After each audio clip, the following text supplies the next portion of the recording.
witnesses with his spirit. Did you include that when you were talking? I lost it if you did, but our spirit, that's the way we know.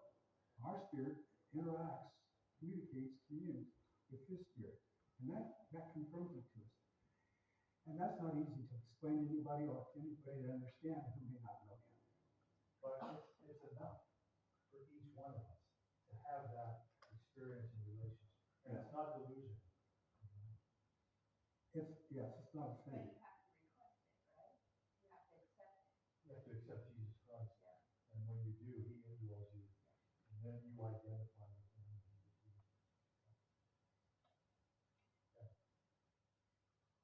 And your soul no longer tolerates things you used to tolerate, Yeah. like foul language and rock and roll music and all of those things. Rock and roll music, you say? Yeah, there are some songs that to me just feel satanic. Well, I now listen to nothing except classical music in my car.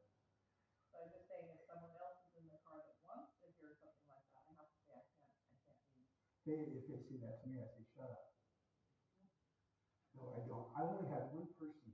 I'm an Uber driver during the week, so I drive a lot of people. I've only had one person in my career of 8 years ask to change the channel, which I did. I mean, it was just kind of an easy walk thing. But so my thing I always say, people get in the car, I say, please let me know if my rock music is too loud. And I'm playing classical music. Some people get it, some people don't. But you're right. There are things that your spirit identifies as offensive to God. Yeah, we can lay those out. There's a lot of garbage out there if people listen to rock music or whatever. So I've told you guys many times, and this may be the last time I tell you, but I was so fortunate growing up. I grew up in a Christian home with a mom that loved me and a dad that loved me. Brothers and sisters couldn't stand me, but my mom and dad loved me. And yeah, I will say sometimes we didn't have a perfect home, although you don't think about that when you're going through it, necessarily. But I don't know if my home could have been any more perfect. Particularly when you got a mom and dad that are healthy, spiritually healthy, and who love you. Love's a big deal. Sometimes we don't realize how big a deal that is. That created a huge amount of security for me growing up. They had the same thing. And sometimes I hear stories from sometimes you guys and other people that I meet who just have horrendous stories about their background. And it's not easy. Sometimes growing up tough. It's tough enough for me, but I was fortunate. So one of the things that my mother encouraged us to do when we were young was memorize scripture. And you would think that would have made me super spiritual and she would have done it every day, but she didn't. There was just one point that I remember, there was probably more than one, where she kind of got a B in her bonnet, which is a good thing, and she wanted us to memorize some scripture.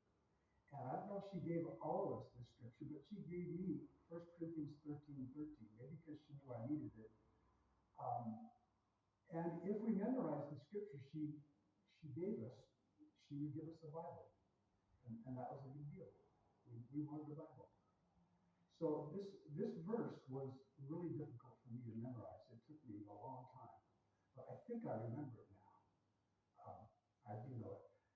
And these things remain. Or, King James, and now abideth faith, hope, and love. These three, but the greatest of these is love. These three are important, but the greatest of these is love. Um, Let me pray. Father, I just pray that you'll speak through me and speak to us about your love and about the importance of this scripture, as all Holy Scriptures are, Father. And I pray that you'll speak deep into our lives, to our souls, to our spirits, to our hearts. You know what we need, where we need it, Father. We just pray that you'll speak deep into us and change us. Help us become more like you. In Jesus' name, amen. So 1 Corinthians 13:13, this is the NIV, and now these three remain, faith, hope, and love, but the greatest of these is love. And I think it's the King James that says, and now abideth faith, hope, and love. That's what I learned because all we had was the King James when I was growing up. And my grandmother spoke Old Quaker. You know what that would be? Old Quaker. It's spoken V's and vowels and that kind of stuff. It's kind of cute. Um, so you and I, we would recognize that we live in a world where things fade. Things just don't stay the way they used to be. Trends, like I was thinking about that this morning, and the trend of the leisure suit. I thought that was pretty cool when I was a young man. They made me some leisure suits, and I thought it was pretty spiffy. Look at it now and throw up. But I thought it was pretty cool. And there are other things like the wide ties and the narrow ties, and we had bell bottoms and that kind of stuff. Those went out and they came back in. Ladies, what did you have? You had culottes? Is that one? Oh. Peasant dresses. Huh? Peasant dresses. Peasant? Peasant dresses, that's, oh, yeah. Remember that. No, it's probably way before you. They had the flour sacks, and they'd make dresses out of them. Yeah. Oh, yeah. Yeah, but they were doing it so much they put patterns into the flour sacks and made them But pretty those them things, up. it's amazing how all that stuff changes. Sometimes there's an evolution that comes back. Um, I used to wear ties all the time when I was a young man, for church and stuff. I would wear ties all the time. Now, I think I still have some ties, but I don't know where they are. And I don't think I want to. But the trends, possessions, things that we think are important to us, um, it used to be, not to reminisce a whole lot here, guys, but it used to be I loved really cool looking pens and pencils, and I would collect those. I loved having those because that's all we had to write on. And now it's our iPhone. I don't know about you, but I talk to my iPhone. It doesn't talk back beautifully. I talk to my iPhone and put down on the iPhone what I want to say. I put it in a document and then I send it to my email so I can print it out. It's just really slick and easy. I do that a lot more than you can imagine, guys, but it's really helpful. So that possession, the iPhone, is a great tool, a great possession that I have that I didn't have 20 years ago and beyond that. There's other stuff that we have now that we just didn't have back then. I don't think I've told you guys yet, but my my Avalon is dying. It's got 250,000 miles on it. So I purchased a used Tesla, and that's a pretty amazing critter. I'll show it to you next Saturday. I'm going to have it here. All electric, and it's amazing what it does. That's a possession. Now, I can live without it, but it's kind of fun to have those things. And all possessions change. What we thought was cool at one point is no longer cool. They all fade. The trends, the possessions, and even relationships. Sad to say, you know as well as I do many people who've had a seemingly a strong, healthy relationship, let's say in a marriage, and then it just faded away, and they faded away. They split up. Good friendships, um, guy friendships, girl friendships, sometimes those fade away too. I think we had that in our church some, where there were friendships that ended up not staying. But there's three things that do remain. They endure beyond time and beyond suffering, even beyond death, and that's faith, hope, and love. And the greatest of these, Scripture says, Paul tells us, is love. So we're going to explore these three eternal virtues and what they mean for us now. Faith is trusting. Faith is trusting in the unseen. You believe that? You agree that? Is that what it is? Faith is trusting in the unseen. What's the scripture verse that would work for that key verse? Hebrews 11. Evidence of things not seen. Yeah. Rob said it. Yes, Hebrews 11:1. Yeah. Now, faith is the confidence in what we hope for and assurance about what we do not see.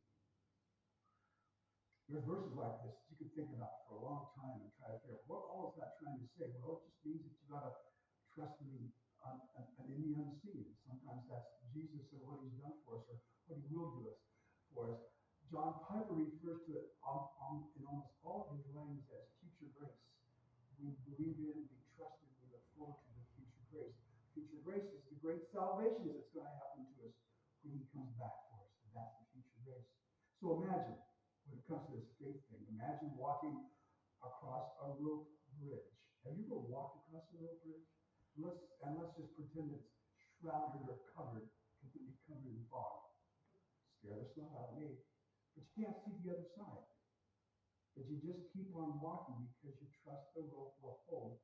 And the people who sent you on that trip told you there's another side that you before you get to. Yeah, I'm not positive that I would take that trip. But anyway, But that's faith. It's not blind, it's based on trust in the one who built the bridge. The story that kind of fits with that, a young man named Marcus lost his job during the pandemic, and his bills piled up and his confidence was shaken, but every morning he read scriptures and prayed. And slowly, doors began to open. He found work in a field he never considered before and discovered it aligned more with his passion. Faith didn't erase the hardship, but it carried him through. Have y'all experienced that? I mean, we've all gone through a lot of life. And probably a lot of jobs and stuff. I won't tell you about mine, but I've had a number of situations where I was lost and didn't know what was going to happen. I did pray and God opened the door, sometimes not as soon as I wanted, but opening the door was amazing. Faith roots us in God's promise, his promises, even when life is unstable. Scripture says we walk not by sight, but by trusting the one who sees all. That's faith. Hope is anchored in God's future. We are anchored in God's future. Think of the song, we have an anchor that keeps our souls steadfast and sure while the billows roll. Fastened to the rock which cannot move, grounded firm and deep in the Savior's love. That's our anchor. We're anchored in the future. That's why sometimes I invite you to sing, thank you, Lord, for saving my soul. That's our anchor for the future, this great salvation. So the key verse for that is Romans 5:5. It says, and hope does not put us to shame, because God's love has been put out into our hearts. Hope does not put us to shame, meaning it's not a fake hope, it's not a false, it's not a gamble, it's reality, because of God's love that's been poured into our hearts. So think of a lighthouse. The lighthouse doesn't stop the storm, but it tells ships there's land ahead. And hope is our lighthouse. It doesn't remove trouble, but it assures us we are headed somewhere meaningful. Excuse me, guys. iPads sometimes do things that I don't appreciate. So,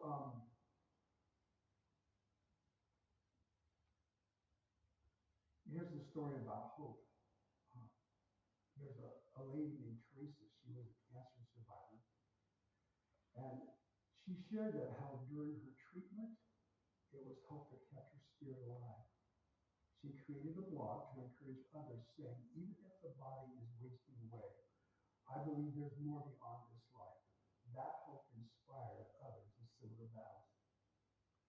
Now, when I went through my cancer thing, I was really fortunate. I mean, it was not pleasant and it was not easy, but it was not traumatic. Um, and I didn't have to go through some of the junk other people do. But I remember saying in church, I think, if Jesus takes me, I'm cool with that. I'm responsible to stay here and take care of my favorite wife as long as I can, but if he takes me, I'm fine. Because I have a hope. I have a future. I have something ahead of this life, and I'm looking forward to that. Hope gives us strength to endure. It's not wishful thinking, it's confident expectation that God is working for our good. The third is love. That's the greatest legacy. 1 John 13:35 says, by this everyone will know that you are my disciples if you love one another. And just as a brief sidestep, it's different than just saying, I love you with the warm, fuzzy feelings. It's the 1 Corinthians 13:4-8 love, agape. I love you when you say I love you. When Jesus says to love somebody, he says 1 Corinthians 13:4-8 somebody. That's agape. Love is patient, love is kind, love is, I'm going to repeat those a little bit. That's the kind of love it is. Love hangs in there. Love is unconditional. Love never gives up. So at the end of life, people rarely ask, did I make enough money? More often they will ask, did I love well? Love is what echoes into eternity. Sometimes, as we grow up and we raise kids, we're just so busy doing what you do to raise kids, just to keep your head above water. As you get older, at least my experience has been, and I observe this in love, man, you want your kids and your grandkids to know that you love them. You love them to death. And you tell them that often. And you do things to demonstrate that you love them often. That's important to you because you want your kids and your grandkids to remember you as a loving father, grandfather, uncle, whomever. It's kind of a cool story that's somewhat fits today, but there's a neighborhood. Well, there was a neighborhood that was divided by race and politics. Does that sound normal? One woman began cooking meals every Sunday and inviting different neighbors, no matter the background, over. And over time, hearts softened. She didn't argue for unity. She loved people into it. And that molded and melded that neighborhood into a loving unity. That's the kind of love. Yeah. Which is like politics can be so divisive. And of course, race can, religion.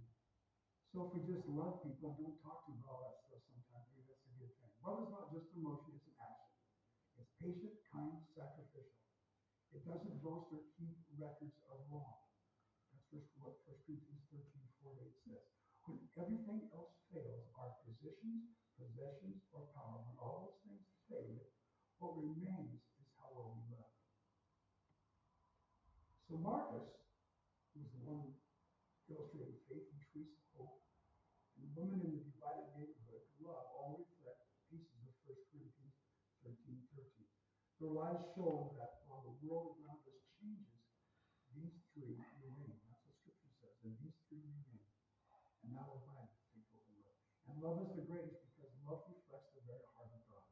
So why is love the greatest of faith, hope, and love? Let me share that with you for a little bit, and then we'll spend some time reflecting on stuff. So love is the essence of God's nature. God is love, it says. Faith and hope are essential responses to God, but love is who God is. Faith and hope will one day be fulfilled. In heaven, we won't need faith because we'll see him face to face. We won't need hope because all promises will be realized. But love is eternal because it is the very nature of God and the foundation of our relationship with him and others. Love is the fulfillment of the law. That's what it says in Romans 13:10. Love is the fulfillment of the law. And the greatest commandment is to love. That's found in Matthew 22:37-39. Faith can move mountains and hope can inspire, but love fulfills every divine command. Jesus didn't say, they will know you are my disciples by your faith or by your hope, but by your love. And that's John 13:35. Love is the motive behind obedience. Without love, even good deeds become hollow. That's in 1 Corinthians again 13. Love is the motive behind obedience. Jesus said, probably in the book of John, if you love me, you will obey me. And it's not me trying to prove to him that I love him by being obedient. I'm obedient. It's an outpouring of my relationship with him to be obedient. Number 3, love outlasts faith and hope. Scripture says, 1 Corinthians 13:18, that love never fails. But where there are prophecies, they will cease. So faith and hope are temporal tools. They help us navigate our life. But love is permanent. It will continue forever in the presence of God. Love is what will carry with us into eternity. Isn't that just kind of an amazing thought? It'll continue forever in the presence of God. In heaven, we won't need to believe because we'll see. In heaven, we won't need to hope because we'll receive. But we'll still love and be loved perfectly and eternally. Again, that's overwhelming to me. That's amazing. Love is the greatest because it reflects the very character of God. It fulfills the entire law and it endures forever, even when faith and hope has served their purpose.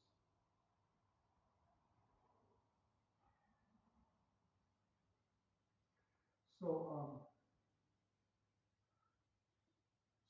why don't we just sit with that for a while, guys?